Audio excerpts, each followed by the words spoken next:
બારડોલીમાં finance કર્મચારીઓના અપહરણ કેસમાં પોલીસે મોટી કાર્યવાહી કરી છે। સુરત જિલ્લા એલસીબીની પોલીસે 5 આરોપીઓને ઝડપ્યા છે।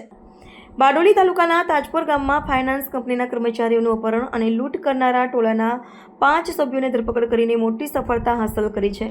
પોલીસે આરોપીઓ પાસેથી લૂંટાયેલા ₹1.85 લાખનો નાણાકીય મુદ્દામાલ પણ જપ્ત કર્યો છે। જોકે કેસનો મુખ્ય આરોપી હજુ પોલીસના પંજામાંથી ફરાર છે। ગત 5 સપ્ટેમ્બરે નવસારી સ્થિત શ્રી કૃષ્ણા ફાઇનાન્સ કંપનીના 2 કર્મચારીઓ નવીન કાર્તિક અને રૂપેણ ચક્રવર્તી પૈસાની ઉઘરાણી કરીને પરત ફરતા હતા। તે દરમિયાન તાજપોર ગામની સીમમાં અચાનક 6 અજાણ્યા શખ્સોએ તેમની ગાડી રોકીને જબરજસ્તીથી અપહરણ કર્યું। આરોપીએ ચપ્પુની અણીએ કર્મચારીઓ પાસેથી ₹24,500ની રોકડ લૂંટી લીધી હતી અને સાથે જ કંપનીના મેનેજરને ફોન કરી ₹1 લાખની ખંડણી માંગી હતી। આ ગંભીર ગુનાના તાર કાઢવા સુરત જિલ્લાની લોકલ ક્રાઇમ બ્રાન્ચની ટીમે તપાસ જોડાઈ હતી। ગુપ્ત માહિતી અને ટેકનિકલ વિશ્લેષણના આધારે પોલીસે આરોપીઓની ઓળખ કરી અને બારડોલીથી ગોતાસા ગામ જતા માર્ગ પર ટ્રેપ ગોઠવીને 5 યુવકોની ધરપકડ કરી હતી।